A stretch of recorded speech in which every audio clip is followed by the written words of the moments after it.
আসসালামু আলাইকুম বন্ধুরা, আপনারা সবাই কেমন আছেন? আশা করি আল্লাহর রহমতে সবাই খুব ভালো আছেন। আমিও খুব ভালো আছি। আজকে আমি ছোট ট্যাংরা মাছ দিয়ে আপনাদের সাথে একটি রেসিপি শেয়ার করব।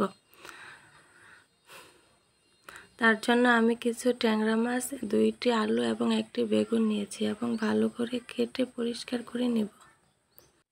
বেগুন ও আলুগুলো ভালো করে পরিষ্কার করে নিয়েছি এবং তার সাথে ট্যাংরা মাছগুলো দিয়ে দিলাম।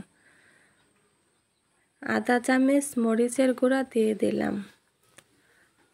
আধা চামচের কম হলুদের গুঁড়া দিয়ে দিলাম। সজের গুঁড়া 1 চামচ দিয়ে দিলাম। পেঁয়াজ ও কাঁচামরিচ কুচি দিয়ে দিলাম। পরিমাণ মতো লবণ দিয়ে দিলাম। পেঁয়াজ ও রসুন বাটা দিয়ে ভালো করে মাখিয়ে নেব।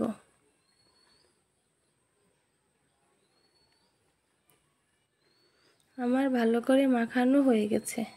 এখন অল্প পরিমাণের তেল দিয়ে দেব। পরিমাণ মতো পানি দিয়ে আবারও একটু ভালো করে মাখিয়ে নেব।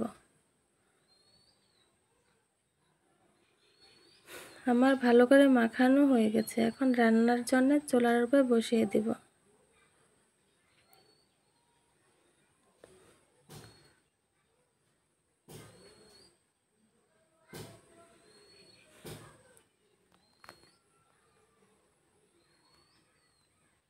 ঢাকনা খুলে হালকা করে একটু নাড়িয়ে চাড়িয়ে নিব।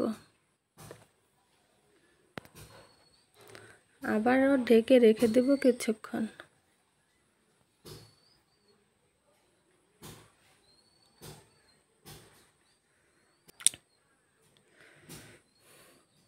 আমার রান্নাটা প্রায় হয়ে গেছে।